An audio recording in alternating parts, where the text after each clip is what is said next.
अस्सलाम वालेकुम। तो कैसे हैं आप सब?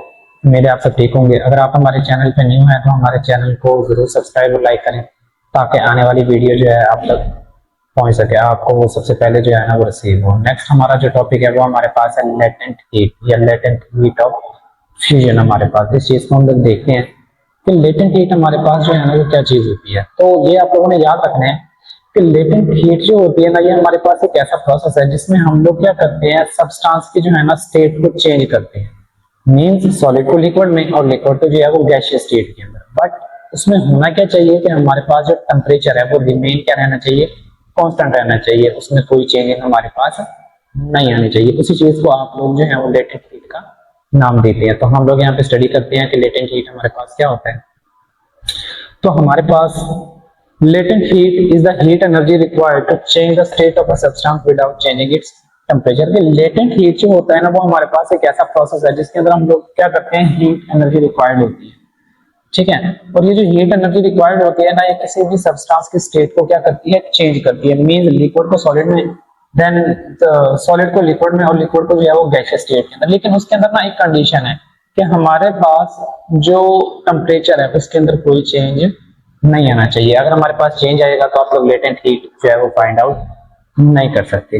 Okay, I hope so latent heat आप लोगों को समझ आया होगा। नेक्स्ट हमारे पास लेटेंट हीट ऑफ फ्यूजन है। अब लेटेंट हीट ऑफ फ्यूजन जो है ना, ये हमारे पास एक ऐसा प्रोसेस होता है जिसमें आप लोग 1 kg ऑफ सब्सटेंस मैस को जो है किस चीज के अंदर कन्वर्ट कर रहे होते हैं, सब्सटेंस की जो है ना किसी और स्टेट के अंदर चेंज कर रहे होते हैं। बट उसके अंदर जो टेम्परेचर है वो रिमेन क्या रहता है, हमारे पास कांस्टेंट रहता है। तो यहाँ पे हमारे पास जो डेफिनेशन है, the heat energy required to convert 1 kg of solid, कि आपको जितनी हीट रिक्वायर्ड होगी किस चीज को कन्वर्ट करने के लिए, 1 किलोग्राम सॉलिड को इनटू अ लिक्विड, उसको 1 किलोग्राम सॉलिड को लिक्विड में कन्वर्ट करने के लिए जितनी आपको हीट दरकार होगी। लेकिन उसके लिए हमारे पास क्या होना चाहिए, while keeping the temperature constant, कि हमारे पास जो टेम्परेचर है वो क्या रहना चाहिए, कांस्टेंट रहना चाहिए। उसमें कोई चेंज हमारे पास नहीं आनी चाहिए। तो इस चीज को आप लोग क्या कहते हैं, लेटेंट हीट ऑफ फ्यूजन का नाम देते हैं। जैसे कि हमारे पास आइस को जो है, आइस हमारे पास सॉलिड फॉर्म में होती है, उसको किस फॉर्म के अंदर कन्वर्ट किया जाता है, लिक्विड फॉर्म के अंदर कन्वर्ट किया जाता है।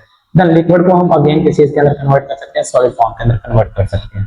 और इसमें एक चीज आप लोगों ने याद रखनी है कि जो भी आपके पास किसी भी सब्सटेंस का मेल्टिंग पॉइंट होता है वही उसका क्या होता है, फ्रीजिंग पॉइंट होता है। मतलब सभी सब्सटेंस के जो है ना मेल्टिंग और जो फ्रीजिंग पॉइंट है वो हमारे पास सेम रहते हैं। जैसे कि हमारे पास आइस जो है वो 0 सेल्सियस के बाद हमारे पास क्या होती है, वाटर में कन्वर्ट होना स्टार्ट होती है। एज इट हमारे पास 0 सेल्सियस के बाद ही वाटर जो है वो सॉलिड फॉर्म में कन्वर्ट होना स्टार्ट होता है। तो अभी हम लोग इसका जो है वो फॉर्मूला देख लेते हैं।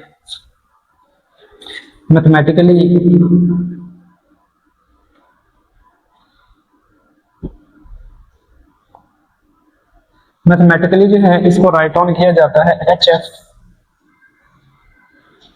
Divided by QF divided by M के साथ। यहाँ पर जो HF है, ठीक है, इसको आप क्या बोलते हैं,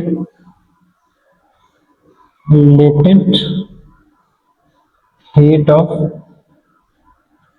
फ्यूजन का जो है वो नाम देते हैं। ये हमारे पास हीट एनर्जी होती है।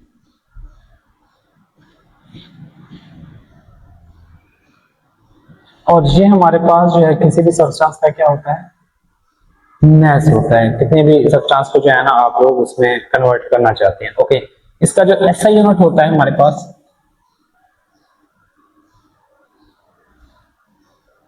SI unit of latent heat of fusion, वो हमारे पास क्या होता है, एनर्जी का होता है जूल, और जो मैस है उसका होता है किलोग्राम। तो इसका जो SI यूनिट होगा वो हमारे पास क्या होगा, जूल, और मैस का किलोग्राम ऊपर जाएगा तो इनवर्स के अंदर आएगा। तो ये हमारे पास हो गया किलोग्राम। ओके, तो ये हमारे पास होता है लेटेंट हीट ऑफ फ्यूजन। तो आई होप सो कि यहाँ तक आप लोगों को जो है ना थोड़ा समझ आया होगा। उसके बाद हम लोग जो है ना इसी के एग्जांपल देख लेते हैं। उस एग्जांपल के अंदर हमारे पास क्या होता है कि किस तरह से हमारे पास जो है वो आइस किस चीज के अंदर कन्वर्ट हो रही होती है, लिक्विड के अंदर जो है वो कन्वर्ट हो रही होती है। और उसकी जो लेटेंट हीट ऑफ फ्यूजन की वैल्यू होती है ना हमारे पास, लेटेंट फ्यूजन वो हमारे पास जो होती है वो हमारे पास होती है लेटेंट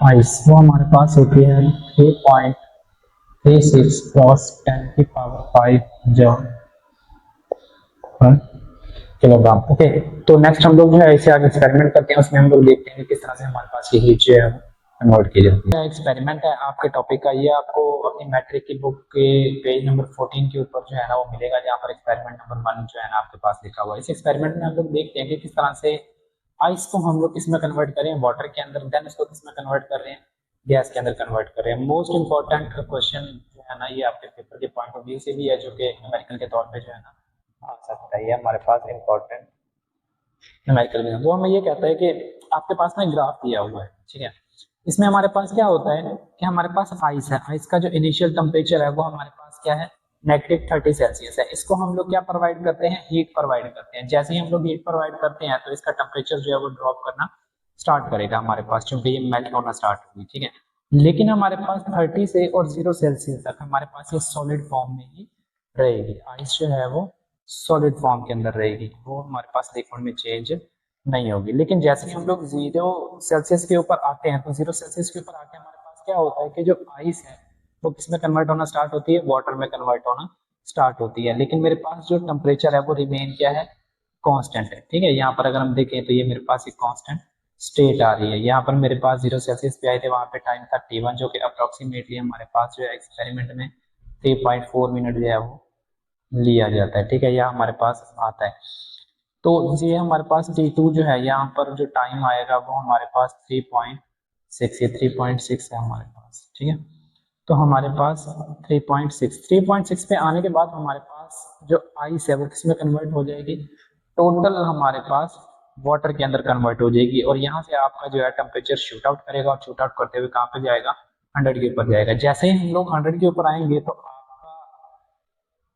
जो वाटर है वो किसमें कन्वर्ट हो जाएगा, आपके गैस के अंदर कन्वर्ट हो जाएगा, ठीक है। यहाँ पर अगर हम देखें तो हमारे पास स्टेट जो है ना वो 3 यहाँ पर आ रही है, जो कि हमारे पास है T1, T2, T3। जब T1 और T2 तक हमारे पास टेम्परेचर जो है वो कांस्टेंट है, बट T3 के ऊपर हमारे पास टेम्परेचर जो है वो क्या करता है, राइज करता है, और 100 सेल्सियस के ऊपर आकर आपका जो वाटर है वो किसमें कन्वर्ट हो जाता है, गैस के अंदर कन्वर्ट हो जाता है। तो टाइम है 0 सेल्सियस, 0 सेल्सियस टेम्परेचर के ऊपर टाइम था T0। ये अगर आपको निकालना है तो T2 में से T1 को क्या कर दें, सब्ट्रैक्ट कर दें, तो आप अप्रोक्सीमेटली आपके पास जो टाइम आएगा ना वो 3.6 मिनट आएगा। मतलब कि आइस को वाटर के अंदर कन्वर्ट होने में जो टाइम लगेगा वो अप्रोक्सीमेटली हमारे पास इतना लगेगा, टाइम एट T सेल्सियस, ठीक है। किसी टेम्परेचर T के ऊपर हमारे पास T, अब उसको लेते हैं तो T3 में से आपने क्या कर देना है, T2 को सब्ट्रैक्ट करना है, T3 के अंदर से T2 को सब्ट्रैक्ट करना है। तो ये मेरे पास आ गए 4.6 के 4.6 मिनट के अंदर आपकी जो वाटर है ना वो गैसियस स्टेट के अंदर क्या हो जाएगा, कन्वर्ट हो जाएगा। आपने टेम्परेचर कितना इंक्रीज किया था, वो हमारे पास था 100 सेल्सियस। इसको आप 100 सेल्सियस भी कह सकते हैं, 100 केल्विन भी कह सकते हैं, ठीक है।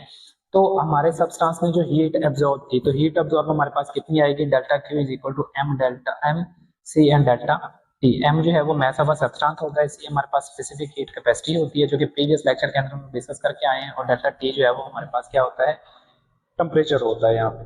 तो यहाँ पे हम लोगों ने क्या देखना है, वैल्यूज को पुट करना है। अगर हम यहाँ पर वैल्यूज को पुट करें ना, तो मेरे पास जो डेल्टा Q है, मैथ तो हम ऐसे ही करने देते हैं C। हमें पता है कि specific heat capacity of the water जो है वो 4200 जूल पर किलोग्राम पर केल्विन होती है। और यहाँ पर जो टेम्परेचर था हमारे पास वो कितना था, 100 केल्विन का था। जब आप 100 को मल्टीप्लाई करवाएंगे तो हमारे पास डेल्टा Q जो है वो हमारे पास इक्वल आ जाएगा M cross 4.2 then joule per kilogram के हमारे पास यहाँ पर ये इक्वल आ जाएगा। ओके, तो ये हमारे पास जो है ना हीट निकल आएगी यहाँ पे। उसके बाद हमारे पास जो है rate of increase of heat absorption, ठीक है। हमारे पास रेट ऑफ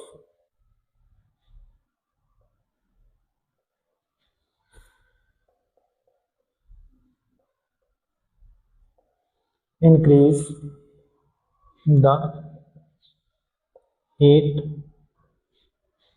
एब्जॉर्ब, ठीक है, एट T0 टाइम के ऊपर जो है सब्सटेंस ने कितनी हीट को अपने अंदर एब्जॉर्ब किया, वो हमारे पास किसके इक्वल आएगी, delta Q divided by T0 के हमारे पास क्या आ जाएगी, इक्वल आ जाएगी। कि हमारे पास यहाँ से और यहाँ तक सब्सटेंस ने अपने अंदर कितनी हीट को क्या किया था, एब्जॉर्ब किया था हमारे पास।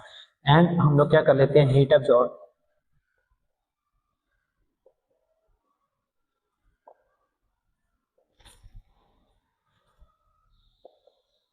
एट टीएफ के ऊपर हमारे पास जो है वो कितनी हीट जो है वो लेटेंट हीट जो है ना एब्जॉर्ब की सब्सटेंस में, तो ये हमारे पास आ जाएगा क्यू एफ, और ये जो क्यू एफ है वो हमारे पास इक्वल होगा, एक तो हमारे पास rate of increase the heat absorb T not और मल्टीप्लाई करवा देना है टी एफ के साथ आप लोगों ने, तो हमारे पास क्या होगा delta Q divided by T not and cross क्या आ जाएगा टी एंड एफ आ जाएगा। यहाँ पर आप लोगों ने क्या करना है, वैल्यूज पुट कर देनी है। जब यहाँ पर आप लोग वैल्यूज पुट करेंगे तो मेरे पास लेटेंट हीट ऑफ फ्यूजन निकल आएगा, ये मेरे पास लेटेंट हीट ऑफ फ्यूजन आ गया। देन हमारे पास डेल्टा क्यू टी नॉट हमारे पास कितना था 3.6, तो ये मेरे पास 3.6 मिनट,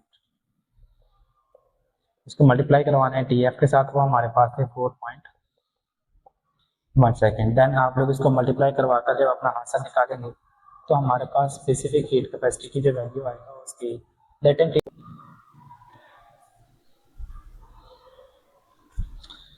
तो हमारे पास हीट ऑफ फ्यूजन जो है वो कितनी निकलेगी, हीट ऑफ फ्यूजन की जो वैल्यू आएगी ना वो हमारे पास H F is equal to 3.36 cross 10 की पावर 5 जूल पर किलोग्राम आएगी। अगर आपको क्या करना है 1 kg ऑफ आइस को 1 kg of ice convert into a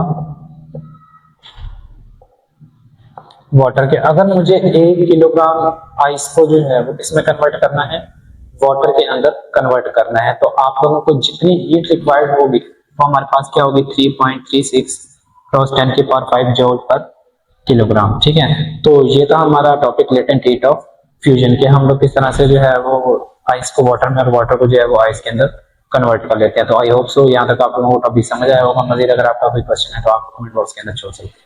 next आपका जो टॉपिक है वो हमारे पास है लेटेंट हीट ऑफ वेपराइजेशन, कि 1 kg ऑफ लिक्विड को जो है वेपराइज फॉर्म के अंदर लेके आने के लिए आपको कितनी जो है वो हीट एनर्जी रिक्वायर्ड होती है, उसी चीज को आप लोग क्या बोलते हैं लेटेंट हीट ऑफ वेपराइजेशन का नाम दे देते हैं। तो इसको हम लोग स्टडी कर लेते हैं। ये हमारे पास क्या होता है,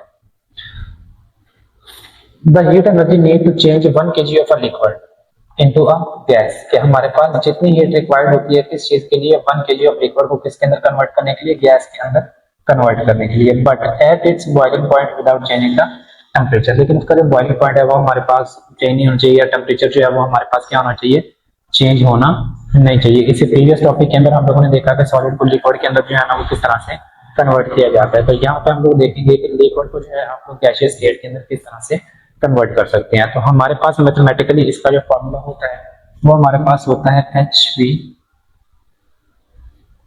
is equal to Q divided by M हमारे पास। अब जो H होता है ना हमारे पास ये लेटेंट हीट ऑफ वेपोराइजेशन होता है,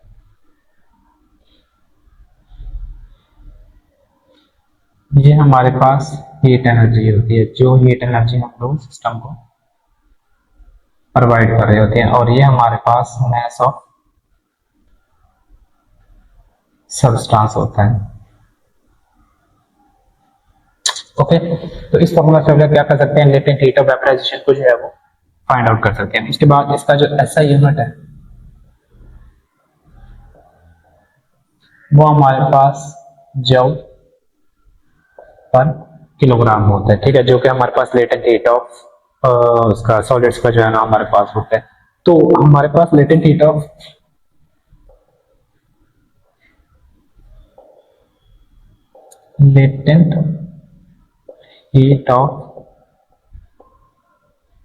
वेपोराइजेशन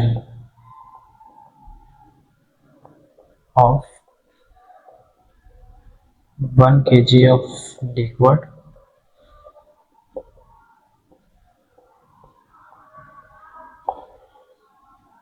converted into गैस। फिर 1 kg लिक्विड को जो है गैसेस फॉर्म में कन्वर्ट करने के लिए आपको कितनी हीट जो है वो रिक्वायर्ड होगी, वो हमारे पास जो है होती है 2.26 क्रॉस 10⁶ जूल पर किलोग्राम। तो आप लोगों को 1 kg ऑफ लिक्विड को गैसियस फॉर्म में कन्वर्ट करने के लिए जो हीट एनर्जी रिक्वायर्ड होती है वो हमारे पास ये होती है, ठीक है। तो आपके पास HV जो है लिक्विड के लिए वो हमारे पास के 2.26 × 10⁶ जूल पर किलोग्राम। इसको भी एज इट इज हम लोग फाइंड आउट कर सकते हैं, जो कि लेटेंट हीट ऑफ फ्यूजन के अंदर हम लोगों ने ग्राफिकल मेथड को यूज किया था, ठीक है। तो वहां पे हमने क्या किया था, सॉलिड को लिक्विड के अंदर कन्वर्ट किया था, और यहाँ पे हमने लिक्विड को किस फॉर्म के अंदर कन्वर्ट किया, गैसियस फॉर्म के अंदर, या हमारे पास वेपराइजेशन फॉर्म के अंदर कन्वर्ट किया। तो आई होप सो आप लोगों को ये टॉपिक जो है वो समझ आया है।